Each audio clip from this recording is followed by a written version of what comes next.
زمین خطی بذار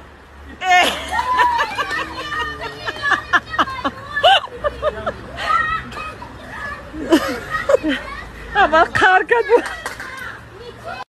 ای خدا با چادری زن شریفم و جانی مادر میرود مهین مهین یار یار قسمت آدم همین یار یار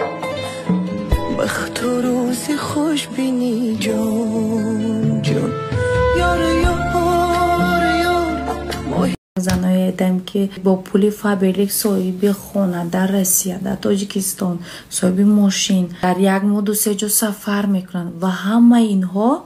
باور میکنید شما که زنهای خانه‌شینن چند تایی فرزند دارن در تربیت فرزند خانه‌شینن شوهراشون اجازه نمیدهد که کار کنن در خانه شیشته با واسطه تلفن و اینترنت هر یک این نفرها اول خودشون تنها بودن بعدن آدم آوردن صاحب کارگر شدن کارگراشون صاحب کارگر یعنی ریشهشون پهن شد یک کمانده کلون شدن میدونید چی همه اینها در دوام یک سال انمی قدر دستاوردها را نایل گشتن زیاد 3-4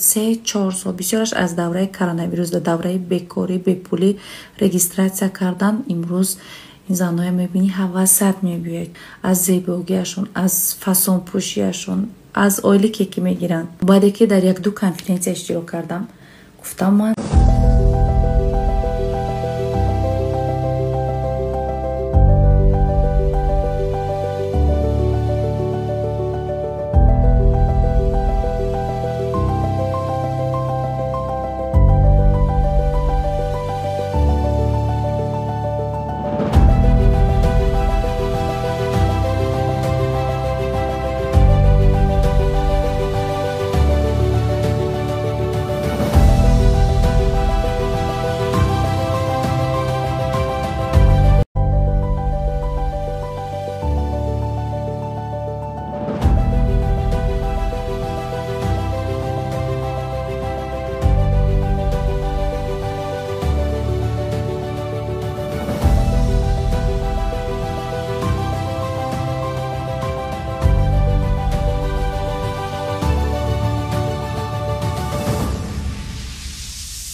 ما مهمانانی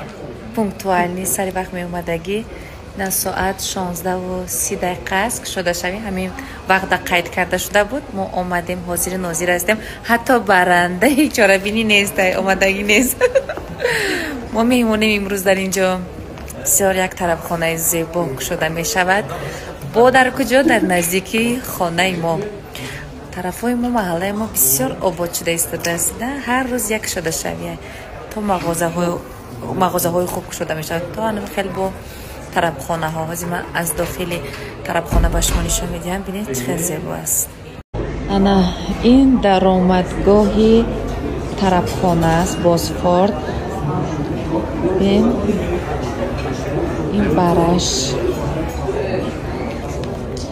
این دسترخوانی ایدانه خیلی زیبا قندیلاشو نبینین چه خشره قندیلای ترکی رستوران را در نظر داریم نبا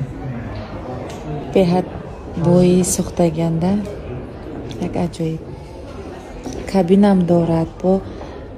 خیلی جاها دارد و نه در آینه طرف خانه من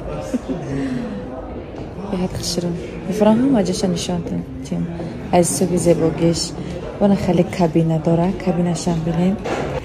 نه کابینش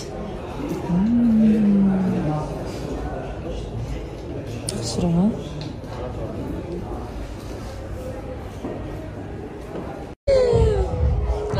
همین لوگوتیپ هم نگاه کنیم، همون بوسفور، همون موستش آقای در جفته است و باور دارم هر نفری که بره هم در ترکیه بود وقتی که کلمه بوسفور بشنواد بخونم.